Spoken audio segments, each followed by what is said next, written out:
but that the front of that fly forces that fly to wiggle extremely erratically all over the place. And it's a trigger. It just drives those fish crazy. I caught a bunch of fish on it yesterday and then unfortunately sacrificed it to the bottom of the river at one point. So that was Pat Cohen describing what makes some of his patterns stand out from the crowd.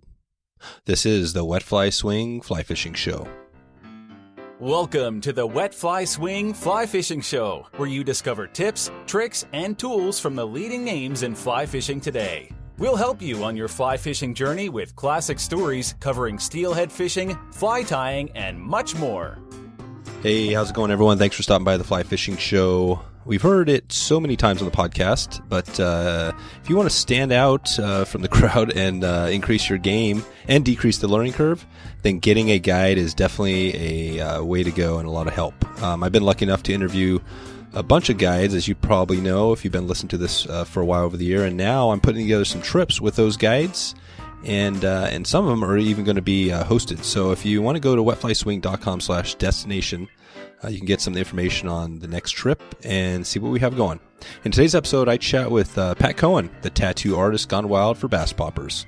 Pat tells a story of how he came to be one of the big names in fly tying in a super short period of time and how to tie tight poppers. Hear about the crazy flies Pat has tied over the years, including the baby bird and the snake pattern, and why he doesn't spin deer hair. So, without further ado, here's Pat Cohen from rusuperfly.com. How's it going, Pat? good. How are you? Thanks for having me. Good. Yeah, good to have you on the show here. We're going to jump into a couple of things. We were just talking there off air. I think if I had to, talk about this show, it'd kind of be equal parts fly tying, a little bit of smallmouth bass and your background. The RU Superfly and all the trimming deer hair poppers is, I think, one of the things you're known for. But before we get into, how you got there, can you just talk about how you first got into fly fishing? Yeah. So I always fished since I was a kid, always a part of my, kind of outdoor existence. Fly fishing didn't happen until very late, about 2008 or so. I started fly fishing, and it was really just kind of an accident. I was out with my dad and my brother had a fly spin combo rod, one of those eagle claws, in his trunk. So I grabbed it, and I was like, I'm going to learn how to do this today. And none of us really fly fished, but I just wanted to. And walked out into the middle of the little stream that we were fishing and started and absolutely fell in love with it. I caught no fish with it the first day. I probably looked like a lunatic out there whipping it around, not knowing what I was doing. But, it just kind of started from there. And then I went out and bought my own, became obsessed. And, the rest is kind of history. Now it's what I do. Yeah, it's what you do. Exactly. And where were you at originally when you first got into it? What part of the country? So I live in upstate New York. The Schoharie Creek is my home smallmouth waters, and that is where I cut my teeth fishing in general. But really, that's where I cut my teeth with a fly rod. Gotcha. And how do you spell that stream? It's Schoharie. Okay. Schoharie Gotcha. Creek. Gotcha. Okay.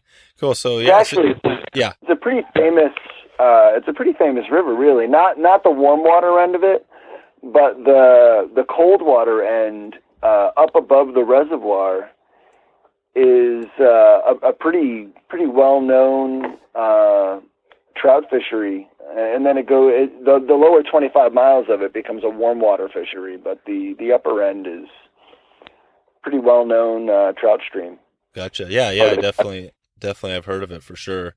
So you mentioned smallmouth bass, and I think that's something today we're going to jump into. But before we kind of fully get into some of the tips there and how you catch smallmouth, can you just talk about the Superfly? RU Superfly? How did that all come to be? And then how'd you go from addicted to basically having a business in fly fishing? So. All right, so 2008, we said, I started fly fishing, fell in love with it. I was a tattoo artist at the time, and I doing that for a living enabled me to get out on the water a lot. I didn't have to be to work until, noon every day. So I fished every morning before I went to work.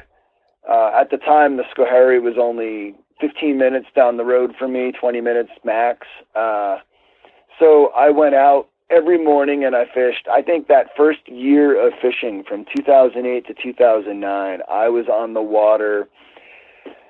It was like 260 days that year. I wet a line. Nice. And then from there, January 2009, I started tying flies. And at the time, it was purely utilitarian. I just wanted to tie. I was fishing like a couple of real basic flies, and I just needed a lot of them, and I didn't have anything close to me, fly shop-wise, to be able to go and constantly restock in the morning. It was like an hour drive to get to anywhere. So I learned to tie, honestly, it was a Crystal Flash woolly bugger is what I was fishing with initially.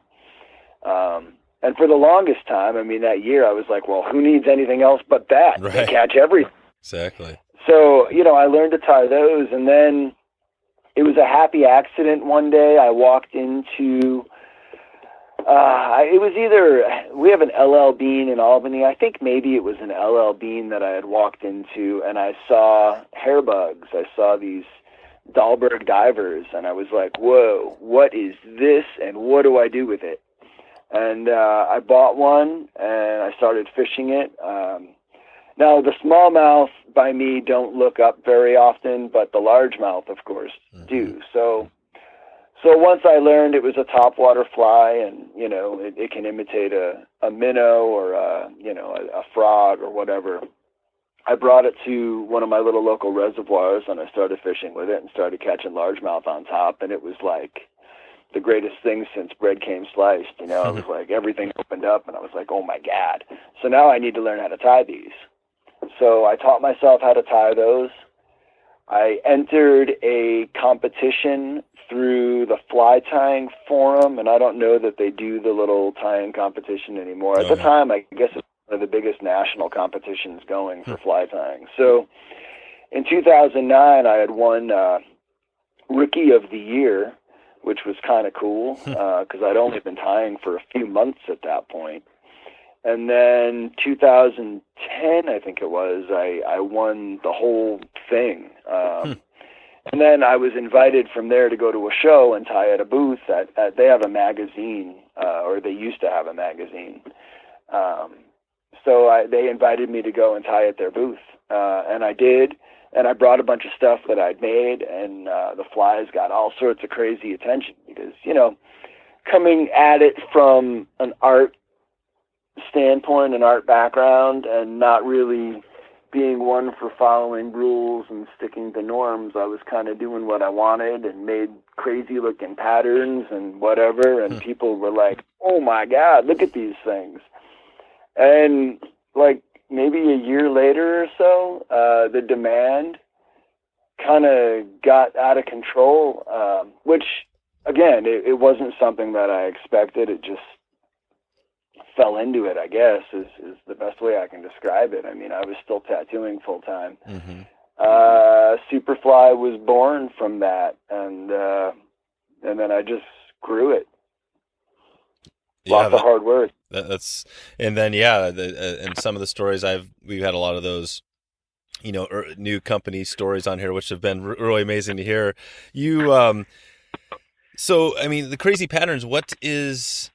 I've heard some of. I guess I haven't seen all of them, but you've had all sorts of things, right? Tying up, things that look like birds and all sorts of different patterns. What do you think that early on was? What were you tying that really caught the eye? Is there anything we can point to? Really, in the beginning, I was doing just basic hair bugs, poppers and divers and things like that. Nothing crazy, but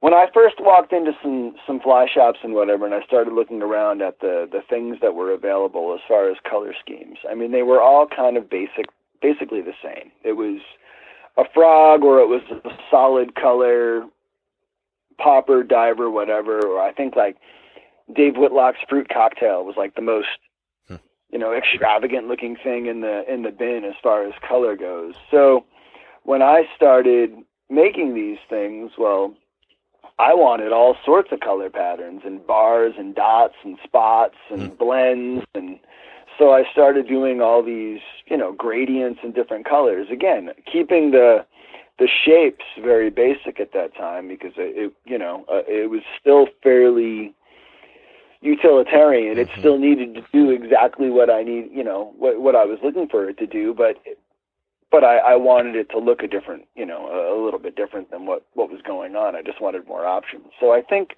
what really caught everybody's eye were these crazy colors and blends and all these patterns that you weren't able to buy, at a regular shop, mass produced. Yep. Okay. So and then from there, I started making everything else, birds and frogs and different shapes that do different things in the water and different noises, different sounds, whatever. Right. Where can you, where would be a good place to see some of what are some of the other crazier things you've, since then tied, including bird? Can you kind of see some of those online anywhere with some of that stuff you've tied? My Instagram account has, a pretty wide array of stuff on it. I mean, I've got a website where you can definitely purchase things. But my Instagram, you just wanted to scroll through and see all the things, because a lot of stuff I get contacted for is, not things that I would make on a mass production type level. So it's things that, people contact me and say, hey, I'm looking to do X, Y, and Z. Can you do it? And I'll throw photos of that stuff up on Instagram. It's not necessarily something that I would have listed on the website. So that's probably the best place to see the more creative things. I see. So if I wanted you, if I called you up and I'm really looking for a swallow-looking fly or something like that, you could potentially, for the right amount of money, tie that up. Absolutely. Oh, cool. Absolutely. All right. What so the tattoo is kind of interesting. You made that transition. Are there any similarities between what you do now and when you think back to being the tattoo artist? I mean, other than just the art aspect of it, I mean, there's really, that would be the big connection, is just the art. You're looking at things. Tattooing is interesting because it's a 2D thing, right? So you're drawing, but really you're drawing on a 3D surface. So you've got these multiple elements that you've got to keep in mind. The body shape and the curve of the musculature system and things like that. You've got to plan your tattoo and your illustration for that to fit that body part appropriately. Otherwise, it just looks like somebody licked it. You're putting a sticker on there. So I think a lot of the flies that I make and a lot of the flies that are just made in general these days are, it's a multi-dimensional thing. You've got all these elements that you're combining to create this, cool-looking, functioning bug. And I think that a lot of flies these days imitate, they're made to more imitate lure action than they are anything. But then again, flies are lures anyway, so it doesn't really matter what you call it. That's all semantics. Just they are what they are. So you're from a creative perspective, you're thinking about all of these elements at the same time and combining them and creating these things. Especially if you're not following a recipe, you've got to kind of have a vision of what it is that you're looking to create, what's the problem that you're looking to solve. And I think tattooing was the same thing. If somebody would come into you and say, hey, I want to represent blah, blah, blah on my arm. Well, that's a problem from an artistic standpoint that you have to solve for that individual. How do you take these images and turn them into these ideas and then make it work on the body at the same time? And I think that, flies are the same thing. You go out on the water, you experience a problem or a situation, and then you go home and you look at your pile of collected material, whether it be natural or synthetic, and then you say, okay, how do I solve that problem? And then you go to work. Gotcha. And, again, thinking with tattoo, and I guess both fly tying and tattoo, being a tattoo artist. I mean, was there anything that you said no to, or when people come in and they want a tattoo, have you done anything that people say? Can you do it all? Or, how does that work? No, I definitely, I think that you have a responsibility as a tattooer to let people know if their idea will work, won't work. Oh. But I also think you have a little bit of a moral, a moral ideal too that you have to kind of uphold. That's right. If somebody came in and they wanted something that was ridiculous, that you knew that they were going to regret later in life. Whatever, right? I mean, it could be a swastika, it could be some just a naked person or something like that. Exactly. I mean, something, or even a placement on the body. I mean, I'm covered in tattoos, right? Are you? But How many tattoos do you have? I have no idea.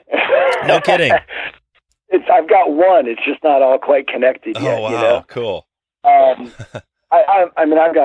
covered. I'm sleeved. My chest is done. I got stuff all over my legs. But the thing is, when I put a long sleeve shirt on, and if I'm in a formal situation, suit and tie, you don't have them on nobody your would neck. ever know that I have tattoos all over me. And I think that that's an important thing. Even though they're becoming more and more accepted these days, there's still an old school element to a lot of business situations where they are frowned upon. And I think that, I'm not a tattooist anymore. I don't tattoo anymore. I haven't tattooed in 8 years. Mm-hmm. But when I was active in that, I really felt that it was my responsibility to let people know, like, hey, we all want it to be accepted everywhere, but it's not. No. And that's the reality of it.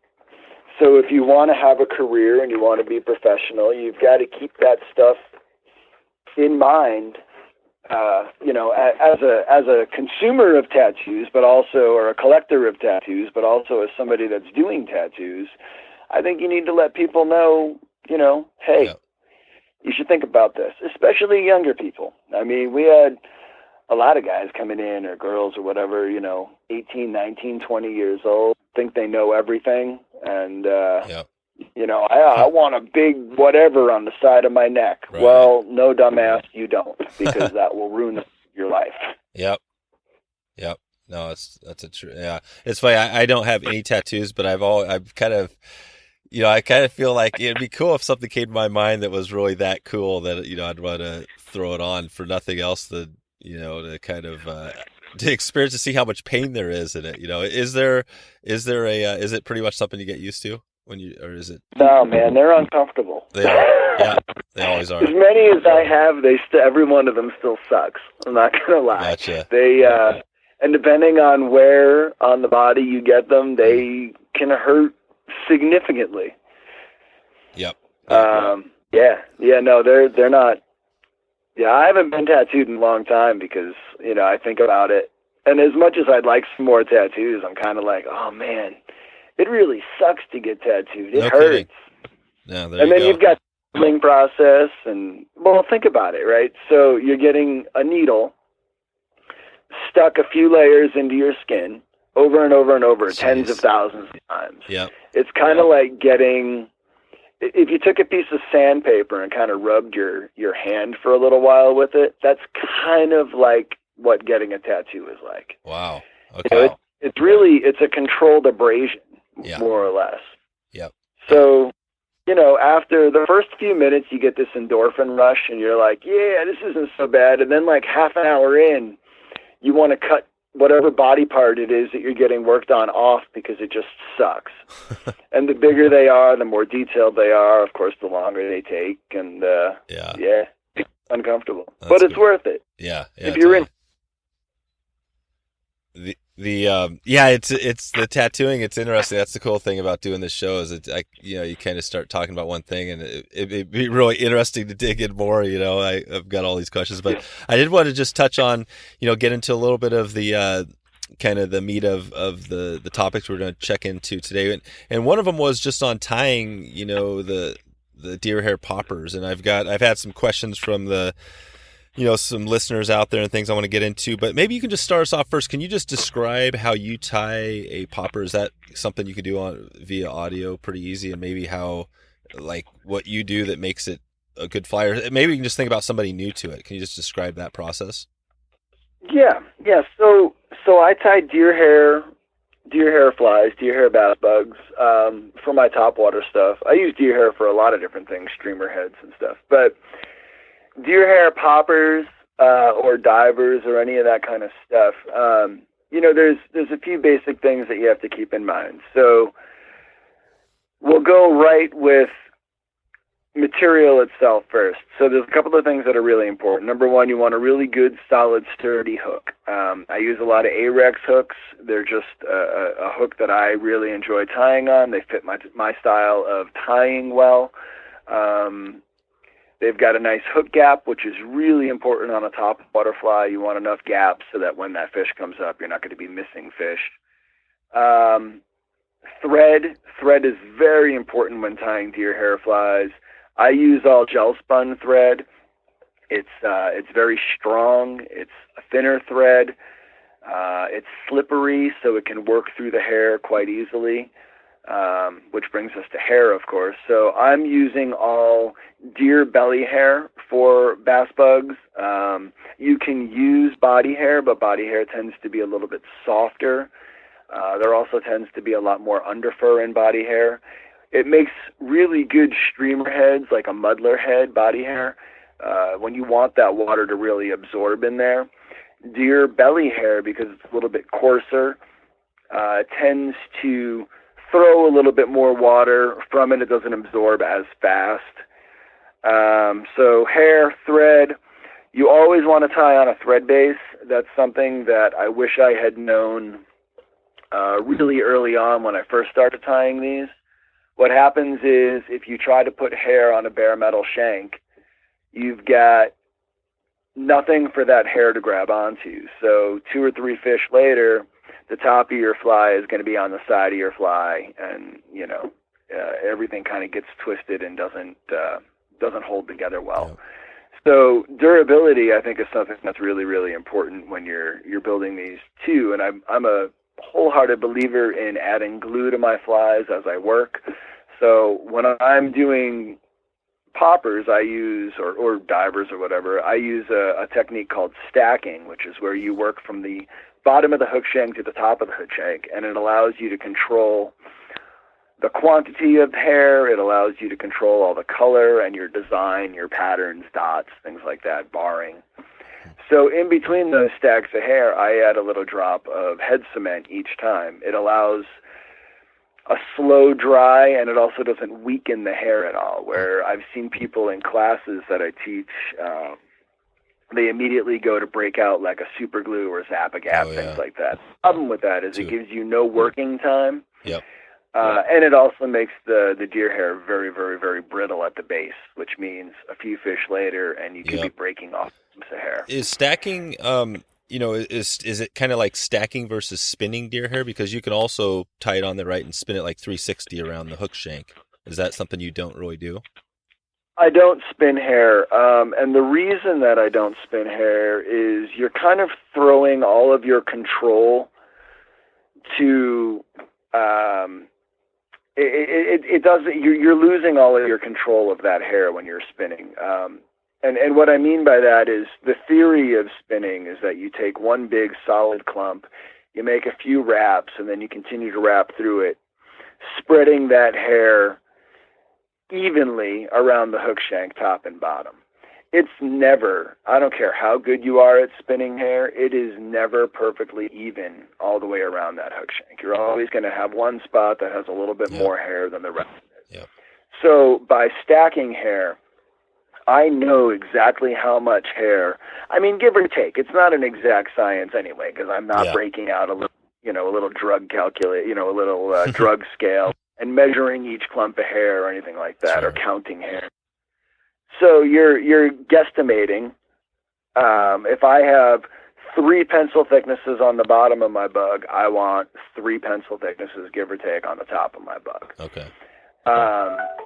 So to do that, by stacking, it gives me that control, so I can get that symmetry top and bottom, or side to side if you're, changing the design and you're doing a side to side stack, because that's something that can be done also, which makes for a really cool effect.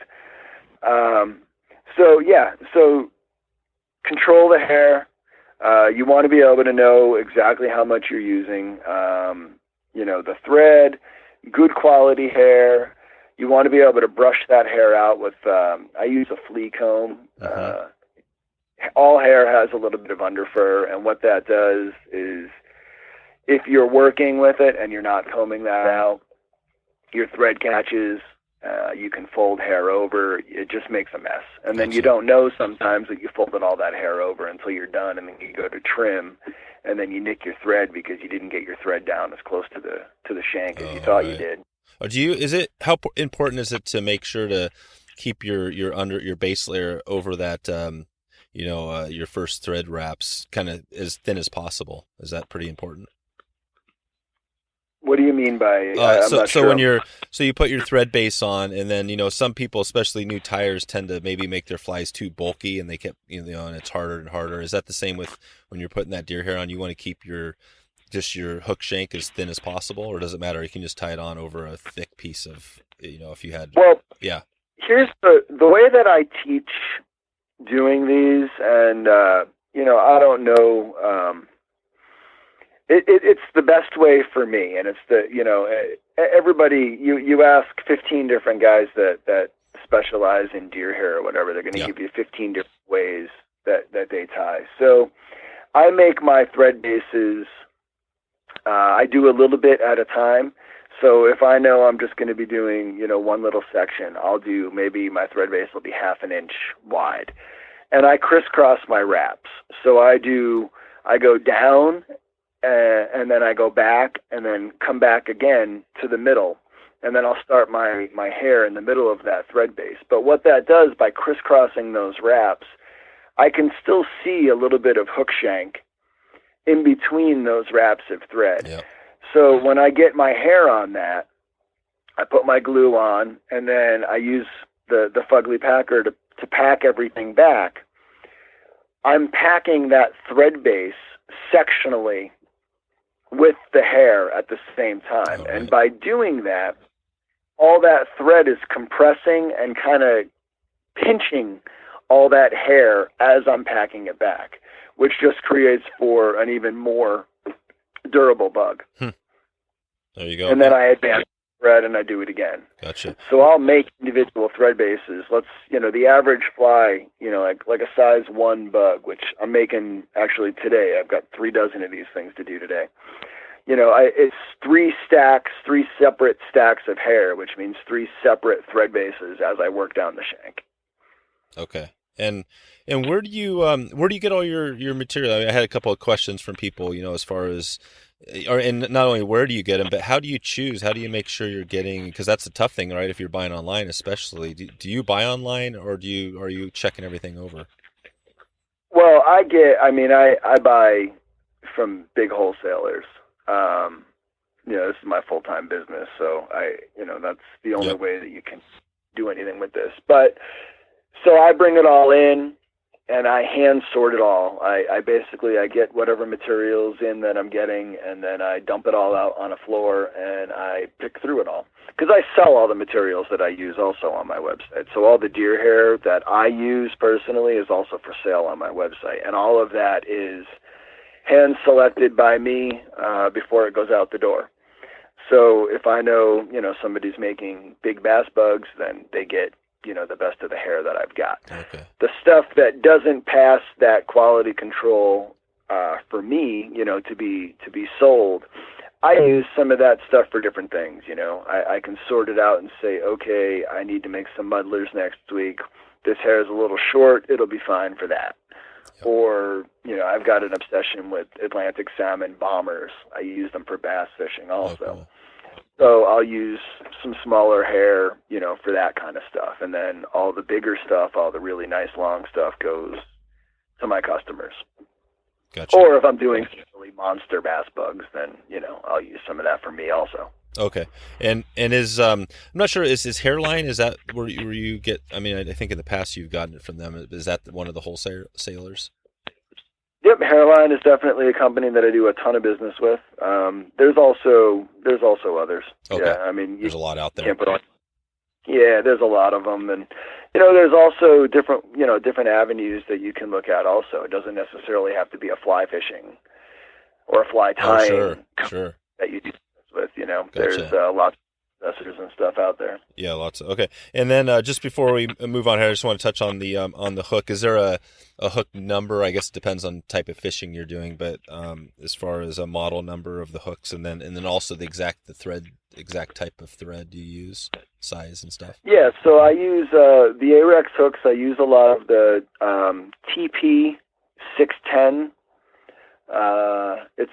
It's almost like, it reminds me of like a Gamakatsu B10S, but it doesn't have quite the upturn on the point.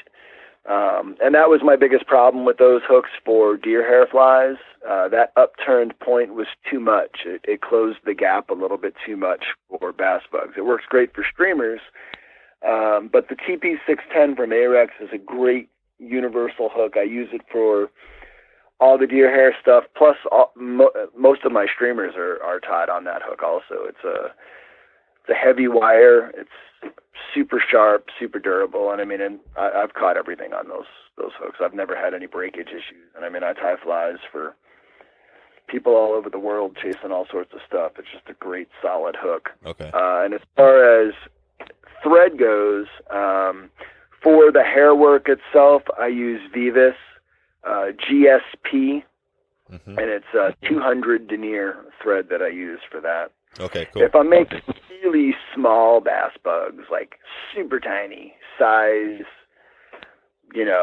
like 4 and below, I'll lower that thread count a little bit to like 150. Okay. But most of the stuff I don't normally tie smaller than like a size 1 hook, so 200 is perfect. Oh, perfect. And I did listen to, this is a while back. Not sure if you remember, you did a podcast with I think it's the fly fishing consultant and Rob. Yeah, Rob, exactly. Yeah, who I've had on as well. We've chatted, but it was pretty good though, because you went into a lot of, he really picked your brain on all the little details of gear. I'll put a link to that in the show notes so people can listen, because you talk a lot about the specifics of even to what vise you use and all that. And we're not going to have time to get into all that today. So, folks can check that out, and any other links or resources we mentioned here. But I did want to get into, the bass stuff, because that's another big thing that you've got some videos out there, and I guess I'm not sure how many of them are bass videos, but you've got, a channel and some things going. But, just before we jump into that, I just want to touch base and make sure on the deer hair. Did we miss anything as far as, do you want to like walk through more on tying that popper, or do you think pretty much, is there a video or resource out there where they might be able to know how to do it correctly? So I've got an instructional DVD on my website that's available that goes through every bit of deer hair technique you will ever need to know to tie just about any bass bug out there. It's a diver oriented fly, but the techniques to tie a diver and a popper are exactly the same. It's just all about manipulating that hair properly on the hook. So that's available on my site. I've got I don't know if this is a good time to mention it or not, but I've got a book coming out this year. Should be, I'm told November is when it's going to be released, but nice. We'll see. It's got 42 step-by-steps of my bass flies in it, plus like almost 150, maybe more, flies from other bass or warm water fly tyers from all around the globe in it. Oh, nice. It's a huge project that I've been working on for quite some time, so that'll be out too. So perfect. That's got real detailed instruction on how to do all sorts of different deer hair flies in it. Okay, cool. And I'll put a link to that in the show notes as well, just to, this obviously, let's see, well, actually, by the time this episode is out, we'll be pretty close to that date, so I'll make sure to have a link to that. And who are some of the, I was thinking about that earlier, as far as who you learn from? I mean, some of the other big names. Are there a couple people you might note that if somebody wanted to maybe, learn from some other folks out there that are doing good things, anybody you would note here? I mean, there's so many good fly tyers out there now.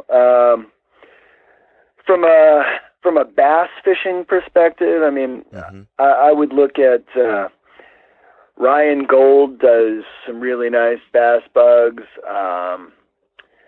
You've got Matt Bennett, who ties all sorts of really great bass flies. Paul Beal's doing some good stuff. He runs a website called Frankenfly. Oh, yeah.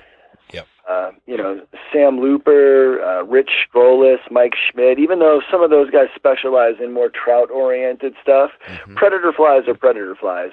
If I can catch a brown trout on it, I can catch a smallmouth on it. I could probably catch a pike on it also. Gotcha. So they all kind of relate, There's so many. Yeah. And are all those people you mentioned, most of them, I mean, pretty much everybody has a YouTube, Vimeo, or something out there, or is there a good mix of different types of, resources? Yeah, I mean, most of them can all be found on social media platforms. I mean, some of the guys, like Rich Strolis has a great book. He's also got a YouTube, channel with all sorts of videos. Like Gunnar Brammer, he's another one. He's tying some streamers that are just, wow, super talented guy. Yeah. There's so many. So many. Yeah. It's, just any fly show. You go to any fly show and you walk around, and I mean, you're going to see your old timers that have been tying the same dry flies since they started 60 years ago, and then you're going to see a lot of young bloods that are coming up through that are just, no rules, no nothing. They're just making stuff, and those are the people that I like to pay attention to. That's I mean, right. You're never too good to learn from somebody else doing something, even if it's just a new idea or, maybe they're using an old material in a different way. I mean, that's kind of how we all do it at this point anyway, right? It's all a little bit recycling. There's very few things left that are going to be brand spanking new that nobody's thought of before. Yeah. Bob Popovics and I were talking about that at one of the shows. I had this idea, and I thought, oh man, nobody's done this.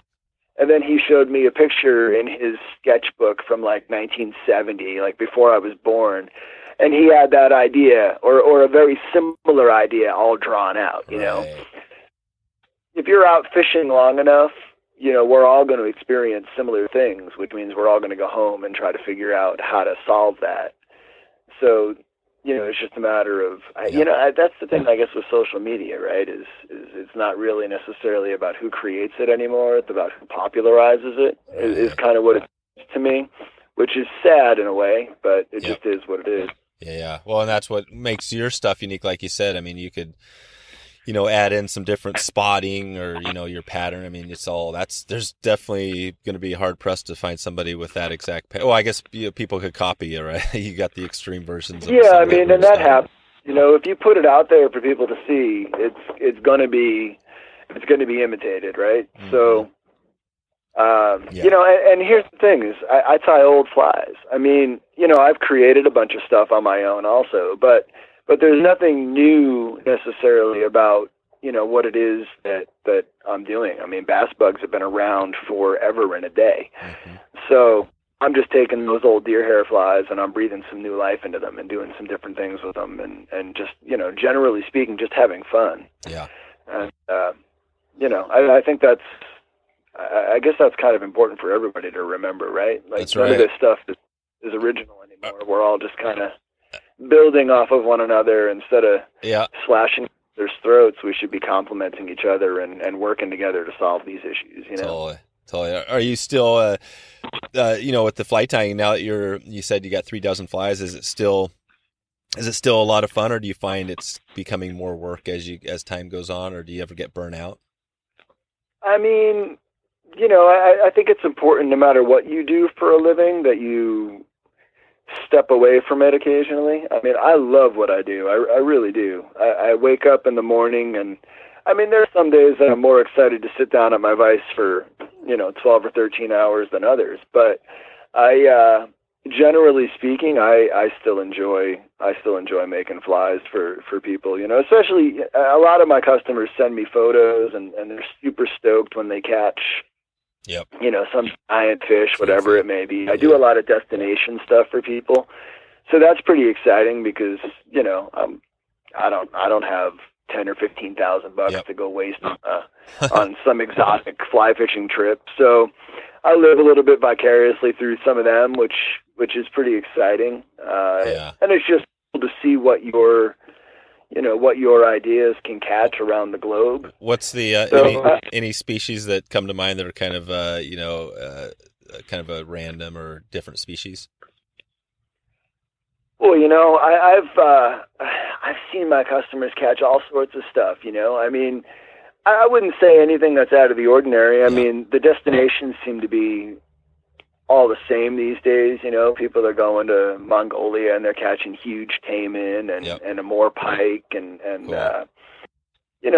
I do a lot for. I mean, I love catching peacock bass, but I just go down to Florida to do it. But these folks that are going into the jungle and catching these monster peacocks, I mean, that's always fun to see. I just did a huge order for a dude that's going to Brazil, and I mean, that's pretty exciting. Mm-hmm. Not that that's out of the reach for everybody, but still, it is for a lot of people, though. Yeah, it's a lot of money to go fishing. Yeah, exactly. No, I'm working on now, kind of a hosted trip, sort of, kind of getting some of that started. And yeah, it's definitely not cheap, doing all that stuff. It's amazing the hoops that you have to jump through between visas and the list of inoculations that you need. And some of the places, like I was invited to one lodge where you're out fishing and you've got armed guards with you, fishing with you, so that you're safe. I'm like, you know what? I'm good. Is that like in Africa or something, or where's that? It was this lodge way out in Colombia. Oh, they right. were like, they've got guards that go with you, and they're at the lodge and stuff to make sure that you're safe. I'm like, Damn. I don't know that I need that in my life. No, that's pretty. Although we do have some random stuff here in the U.S., that's pretty extreme. Well, again, I just had going back to your DVD, you mentioned this. I want to hit on this so I don't miss it because Steve B in our members group, he was he made a comment. He wanted to know when I think he said, let's see here, just on releasing new DVDs. Are you have plans to? And I noticed your YouTube channel. I think you haven't put anything out super recently. Do you have plans for more videos coming out, or what's your plan there? So I had a total of three instructional DVDs out. I took two of them out of the mix recently because the book has all my energy for the last 2 years has been put into writing this book. So I took those other two DVDs kind of out of the loop because there's updated versions of those flies in the book. So I didn't want to keep circulating that with these new, kind of new updated versions coming out. As far as, so there's still the one DVD, which is kind of the base of everything, right? Okay. So that's the deer hair, the stacked deer hair diver video. Yep. As far as the YouTube goes, I would like to think that at some point I will maybe add some more video stuff, but it's, first of all, I'm terrible at editing videos. Right. But not only that, I don't have a lot of fancy. I mean, I got a couple of GoPros, right? So I thought I had all these great ideas, like, okay, I'm going to do these videos where I tie this fly and then I go out and I fish it and I show you how to fish it and this and. But my biggest problem, and I do it all the time, I can't tell you how many days that I've gone out with a GoPro strapped to my chest or my head or whatever, and I'm catching all these fish and I'm having a great time, and the entire time I forgot to turn the damn thing on. Yeah. So I'm terrible, absolutely terrible at that. Maybe one day soon, I'll start doing that kind of thing again and adding more videos. I know I get a lot of messages about that, like, hey, love your YouTube videos. You do some more. But again, all that energy went into writing this book for everybody, which I hope people love. I put everything I know about fishing for bass, smallmouth and largemouth, into this thing. That's awesome. So we'll see. Yeah. But maybe one day. One day. But no official DVDs, not in the near future. They're so expensive to do and unbelievably time consuming to make a DVD like that. Okay. Yeah. And I was just looking at I think it was Felix Borenstein said, when are you directing your next movie? So I guess he was on the same lines there, thinking about just your DVD stuff. But yeah, it sounds like you've got some good resources out there, and there's not a critical thing. I mean, obviously, I've had Colin McEwen on, who's the new fly fisher, and he was telling me when he does his videos, his TV show, God, I think he spends something like 2 weeks out there, just to get the video they need to do the show for a 30-minute clip or an hour. So yeah, I mean it's a ton of work, and obviously you're tying 13 hours tying your fly, that you probably don't have a ton of extra time to do the editing, which I know is a ton of work. I get out and fish one day a week, and the other, one day a week is household stuff and spending time with my other half, and then one day I disappear for the afternoon and I go fish. But the other 5 days are spent literally morning to night, just working and tying flies. So editing video is unbelievably time consuming, especially if you're not good at it. Yeah. And I'm terrible at it. And speaking from a perspective, like, I've been in several little short fly fishing films. I just did one the beginning of the year with it was done for Southern Culture on the Fly. You have that's on it's on your main website, I think, now, right? On the main page. Yeah, and it was less than 5 minutes, right? I think it was 4 minutes and change or something. Yeah. So to do that video was like almost 3 days of filming. Damn. So to put something together like that, it's, I like the Bloomberg video that was out a few years ago. That was like 8.5 minutes. And that was 3 solid morning to night with equipment that I've never even seen before, like robotic arms and little, like, all sorts of crazy stuff, like drones everywhere. Like, the amount of work that goes into it, it's mind-boggling, really. It's so far beyond my abilities, Yeah. I'll put links to those videos, because I want to take a look at it too, the Bloomberg and some of the other stuff in the show notes. Well, I want to jump into and change the table here just into smallmouth bass, for a little bit, just so we don't miss it. And maybe you can just start us off talking about, just basically how you catch smallmouth bass on your home water. And what was your river or lake that you fish mostly? Oh, it's, the Schoharie Creek is really my home waters. But being in upstate New York, I've got some pretty cool rivers that are relatively close. I fish the Mohawk River a lot. I fish the Hudson River a lot. I'm also near the headwaters of the Susquehanna River. But the Schoharie is really my base of fishing. Yeah. It's an awesome little river. So maybe just take us to the river, and I'm not sure. And I've actually seen, it was pretty cool. I was looking at, I guess I'm not sure if you still have it, but the boat, I think it's the LT-10. It's kind of looks like a mix between a drift boat and a kayak or a canoe. And are you doing mostly, are you out in a boat mostly? Just take us to the river and talk about how you get into fish there at smallmouth. So I do both. I fish, actually I've got a couple of boats. So the LT-10, the custom canoe LT-10 is my all-time favorite boat. It's, a small skiff.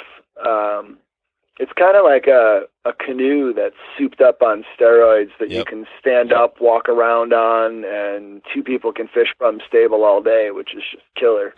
So when I'm on the bigger rivers, I'll run that all over the place, and, we're just looking for habitat, really. Not everywhere is going to hold smallmouth.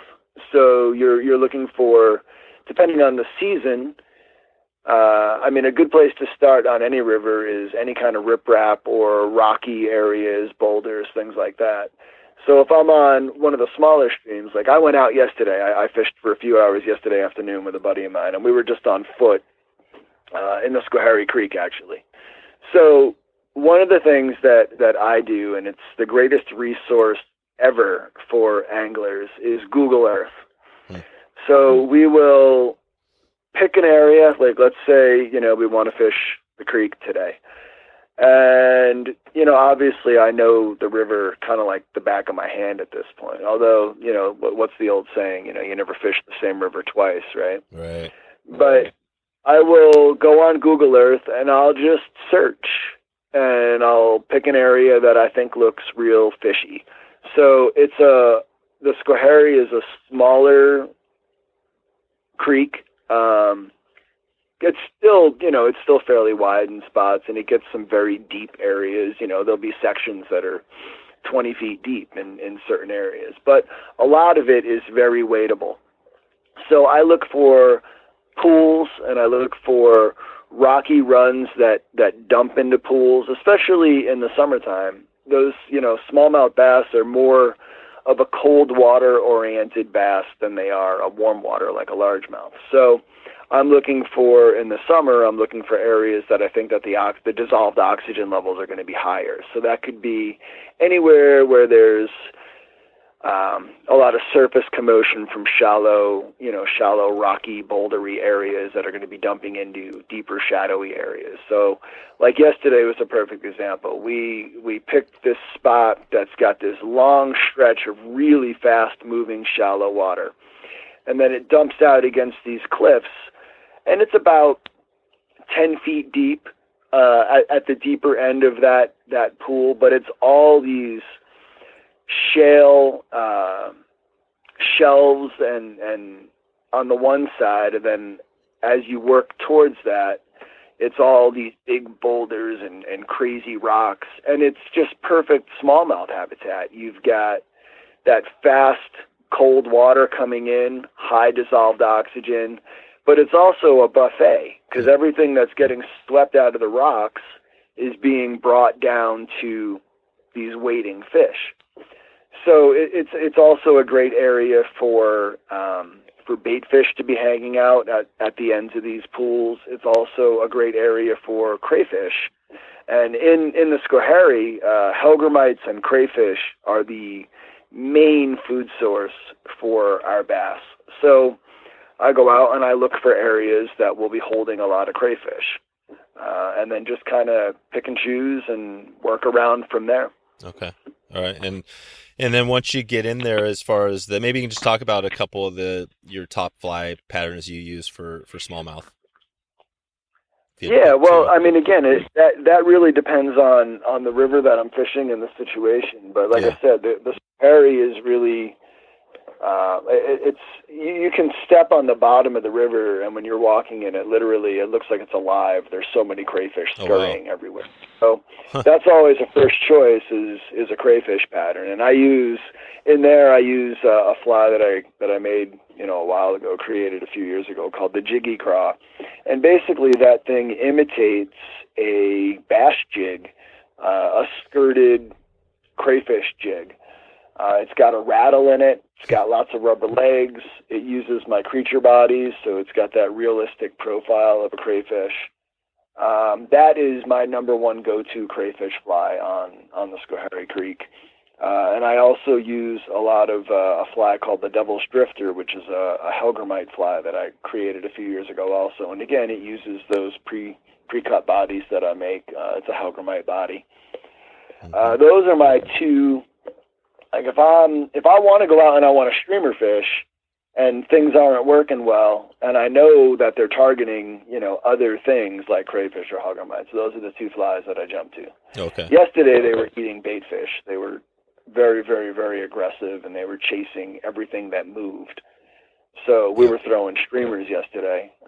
Actually, there's the streamer that I was catching all the fish on yesterday is a new streamer that's in the book that has not been put out there yet. Oh, nice. So there you go. So we'll have to get the book to check it out. Yeah, man. Good stuff in there. Nice. No, that's cool. All right, so you got a couple of fly. I guess let's take that the what was it called, the jiggly craw, or what was the first? Yeah, Jiggy Craw. Yeah, Yep. jiggy craw. So if you have that one on, they're on the crawfish. And how are you say you have that pool, you're dropping and you got a riffle going into this deeper pool that might get up to 10 feet. How are you fishing that? Are you could talk us through that, how you get into a fish? So normally when I get to a spot, I mean, obviously like we talked about, I'm picking out an area that I think looks pretty fishy. I will take a look around and I'll see if there's anything obvious. Do I see fish busting on the top? Do I see them chasing schools of bait? Do I see them, do I see crayfish all over the place? And then I basically start out with a fly that I just, that I look at and I get excited to fish. It could be any kind of confidence fly whatsoever, and it could imitate anything, unless there's something obvious. If I see a bunch of bass chasing around bait fish, then I know that I need to have a streamer on of some sort, some kind of bait fish imitation. And if that doesn't work after a while, then I make decisions from there as to what to go with next.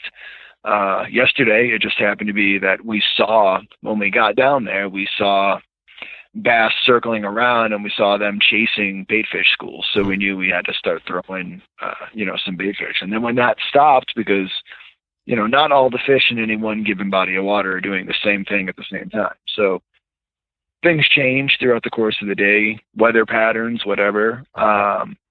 And then all of a sudden the bait fish weren't working anymore. And then we switched over to crayfish yesterday and we continued catching fish. But I think that a lot of anglers forget to just look around and observe a little bit before they make any kind of decision. And people tend to change their flies a little bit too often, in my opinion. Also, I think that if you get to the river and you kind of get an idea of what's going on, and oh man, you make 6 casts and it's just not working. Well, chances are it's probably not only the fly that's not appropriate. It could just be your presentation is inappropriate. So that's something that I think, and I'm guilty of it also.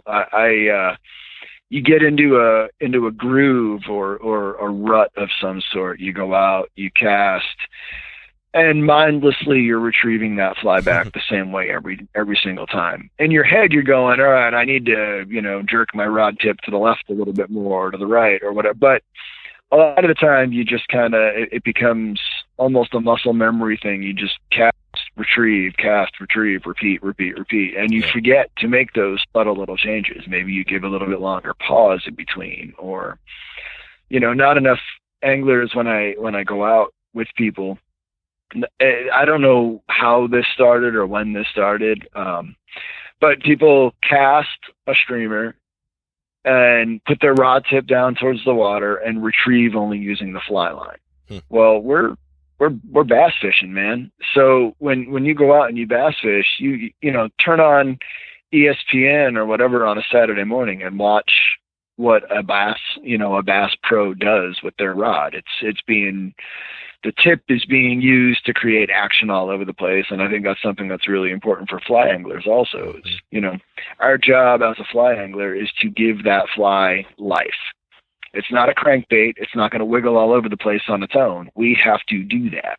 Yeah. So in order to do that, you need to use your rod tip. You need to use your line. You need to, control that bait. And I think that's something that, you really, really, really need to pay attention to catch more fish.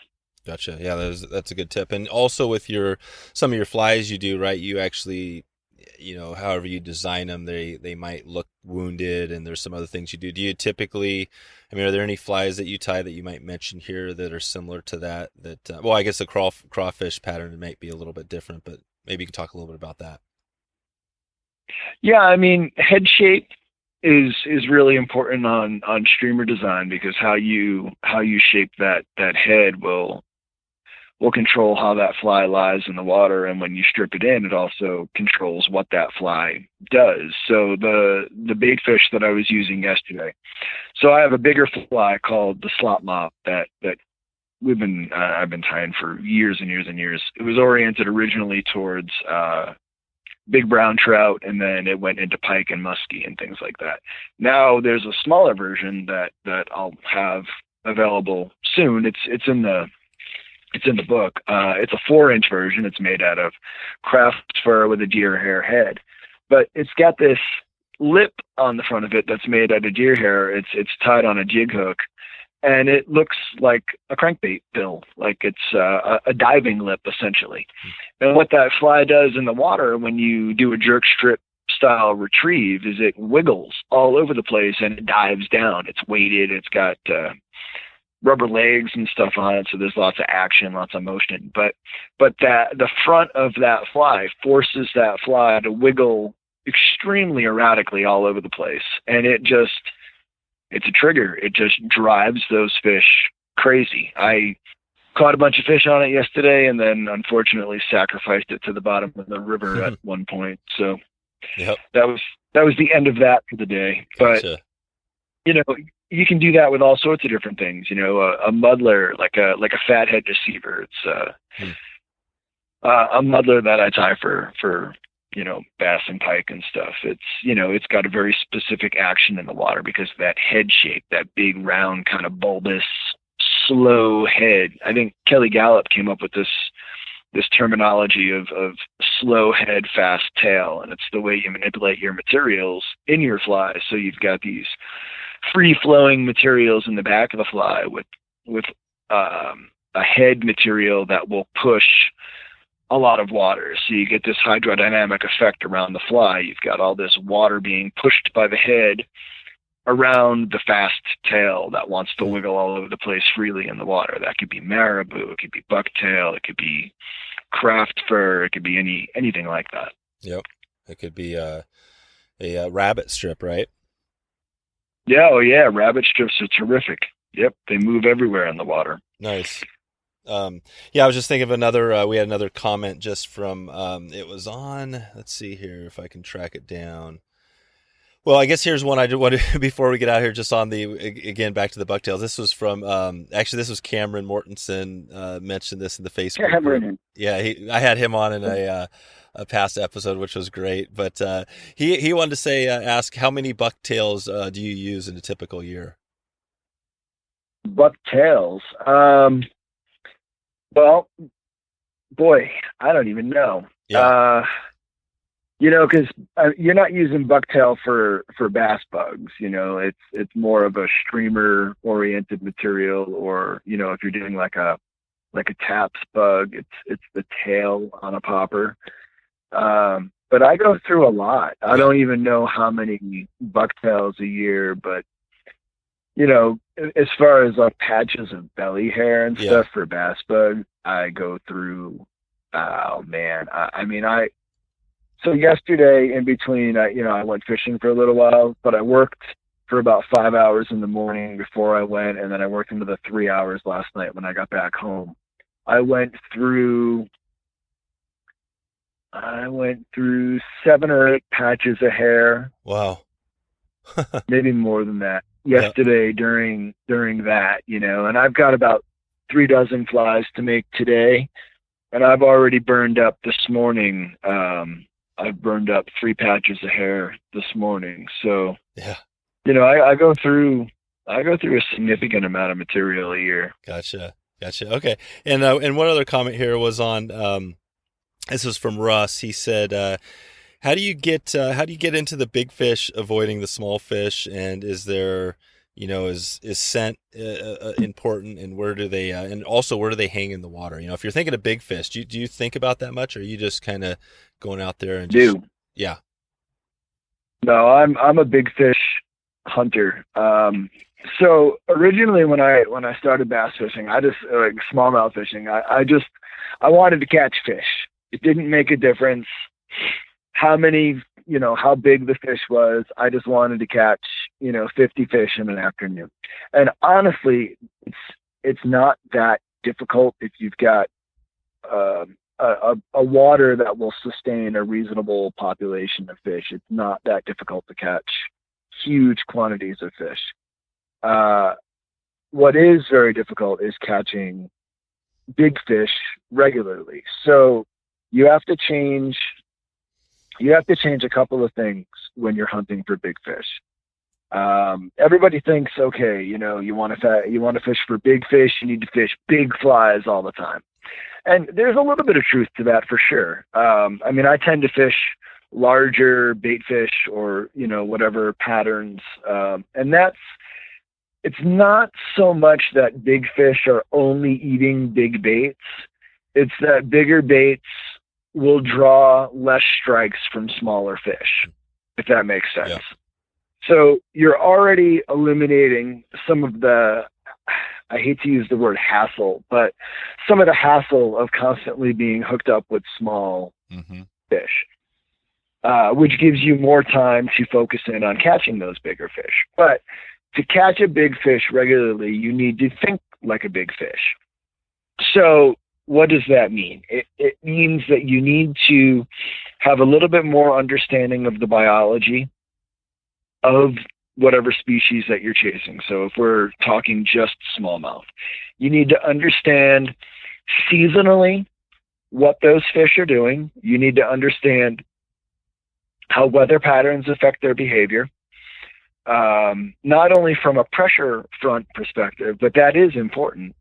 There are very specific things weather-wise that affect what those fish are doing, and some of it has to do directly with swim bladder. Some of it has to do with the fact that they're light sensitive. Everybody forgets, like, fish don't have eyeballs, or they don't have eyelids, right? So they can't just close their eyes if it's too bright outside. They have to change their position within the water to go into an area that has less light so that they can, see properly.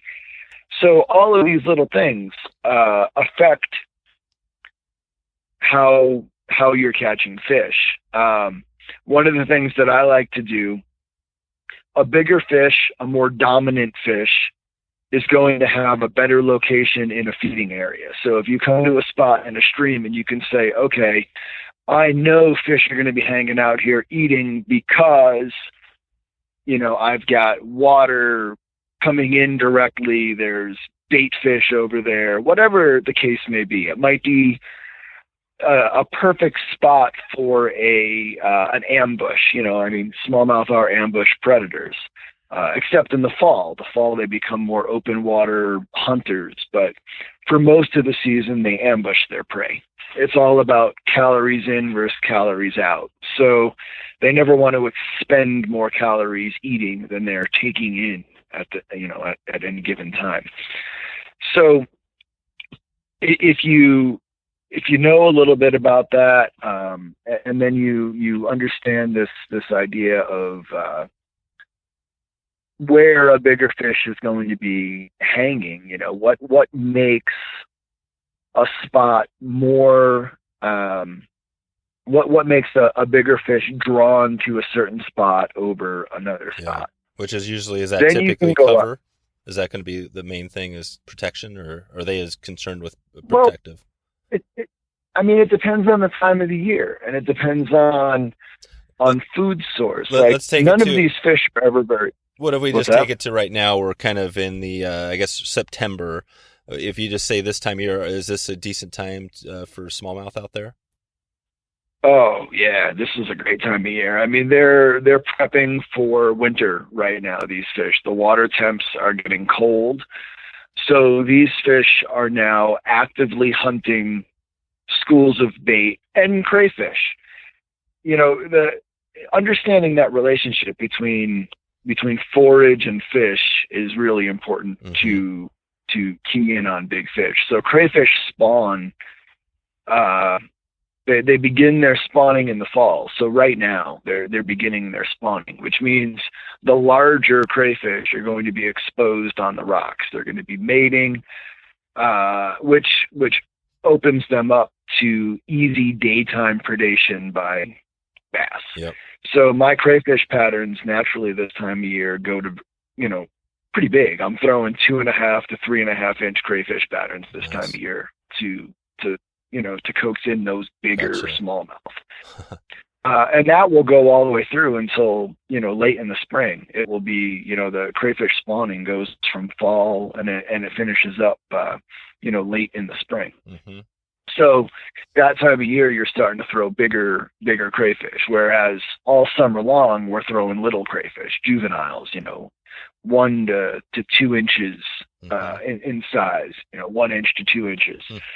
And it's the same thing with bait fish. So this time of year, all the bait have had a chance to go through the growing season. So they're no longer little fry. Now they're 2, 3, 4 inches. So now you can start throwing bigger stuff. And if I'm in bigger rivers, I'm throwing even bigger flies. I mean, it's nothing for me to throw an 8-inch streamer to catch big smallmouth in the Hudson or the Mohawk. And how big are, like, what's a big smallmouth versus kind of your average over there?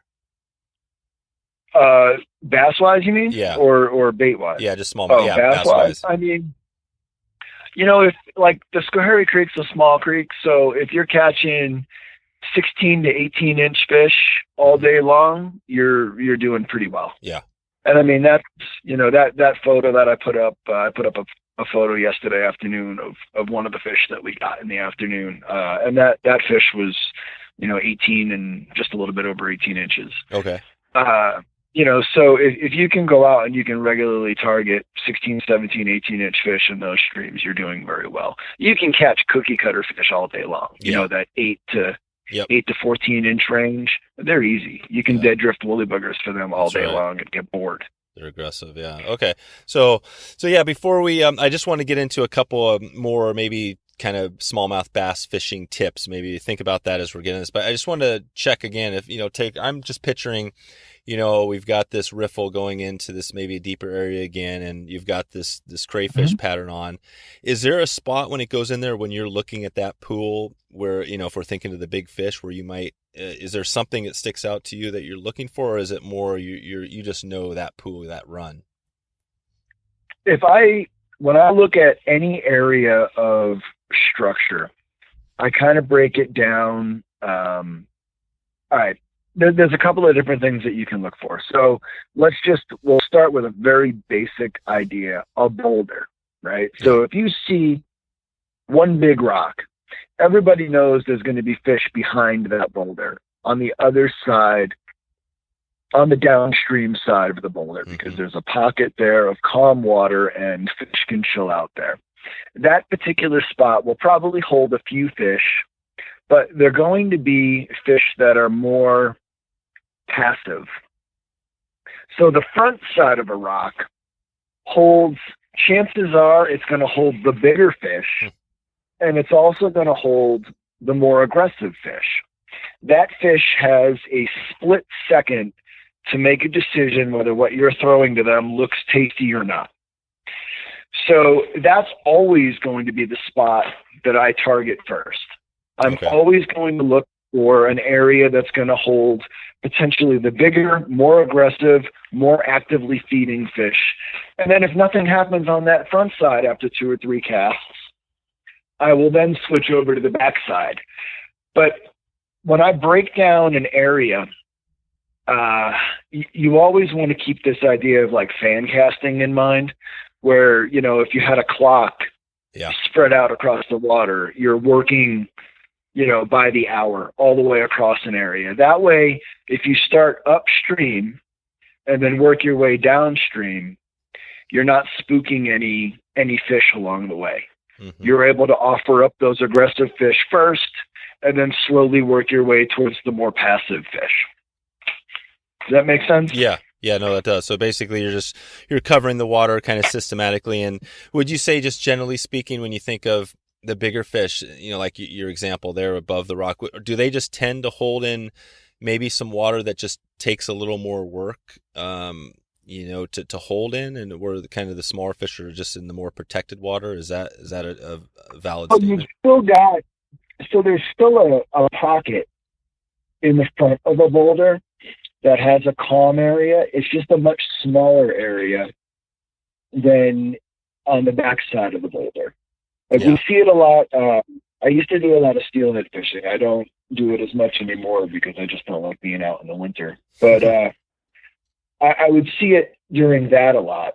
People would always try to get to the backside of a rock, but there was always a monster sitting on the front side. And chances are, if you were swinging a fly, that big fish in the front would just shoot out and tear your arms off, Yeah. And bass are very much the same way. They just, again, it's that kind of an ambush thing, but they're right dead center in the feeding zone, which means they've got the first shot at the biggest, the best, the easiest prey in that location. Gotcha. Okay. If that makes sense. Yeah. And before we just kind of get ready to move on out of here, were there a couple of tips you might provide just for smallmouth bass that we haven't talked about here? Anything else we missed that might help somebody get into some fish? I would say just go out there. Don't forget to stop and look. Just observe what's going on around you. There is always clues to be had. Mm-hmm. And don't get locked into an idea. The way we want to fish and the way we have to fish, right, may be two completely different things. And I think that that's important to remember. Are you want to go out and you want to catch. Oh, go ahead. Sorry. Like small insects? Yeah. Are you fishing anything else that's not for those fish? Occasionally. If I'm in really low, clear water, then that completely changes everything. It changes what I throw. It changes, how I throw it. It's, I use some damselfly nymphs. Hellgrammites are bugs, obviously. Yeah. I use those a lot. Yeah. I use dragonfly nymphs occasionally if it's appropriate. Every once in a great blue moon, I'll throw on a kind of nondescript stonefly-ish looking thing if I see a lot of them. Yeah. If I see a lot of them in the water, I'm having a difficult day. What about like dead drifting flies? I was just gonna say, what about like a Pat Stone or like a girdle bug or something like that? With that's kind of old school, like super old school. But I guess you're using all sorts of stuff that wiggles around, right? Yeah, anything that's got some movement to it.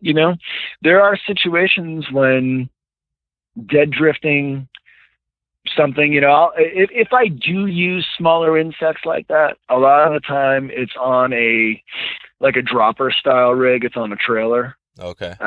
So I'll have, whatever main fly that I think is going to work.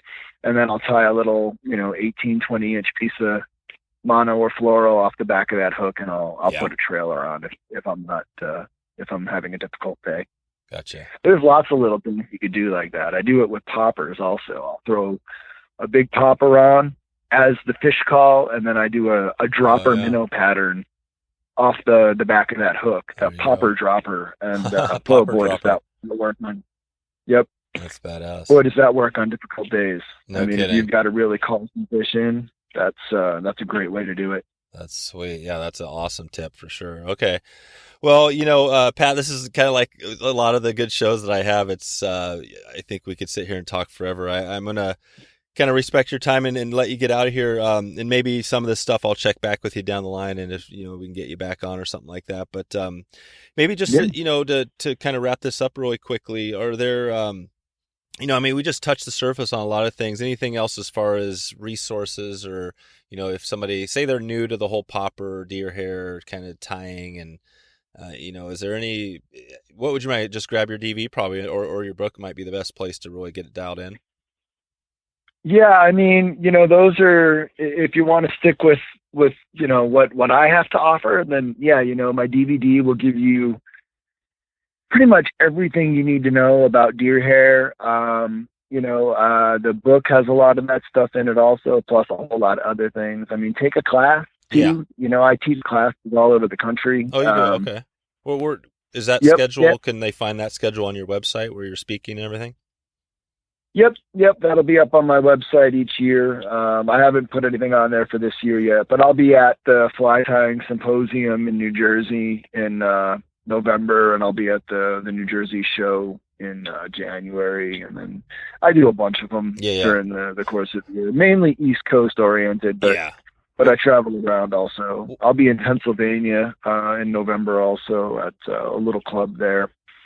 So I mean, that stuff will be updated, but as much as the books and videos and stuff will teach you, and it's great to be able to go back and reference things, it's always really nice to be able to take a hands-on class with an instructor. The one thing that I will say about learning, make sure that you're learning properly from the get-go. Don't learn bad habits, because when you go into that and it kind of reinforces those bad habits if you just keep going and going and going. So if you're going to learn, just learn properly from the start, and there's no shortcuts. Bass bugs take a long time to make, and they take a really long time to learn how to make properly. And don't ever think you're too good to get better. I'm constantly looking for ways to improve my bugs and my technique and whatever. Don't get stuck in that idea of being, some kind of fly tying superhero. Just go out there and get better and learn from other people. And just keep at it. That's the biggest thing. So there you go. If you want to find all the show notes, all the links we cover, just go to wetflyswing.com/Pat. I've added some local trips that might be of interest to you.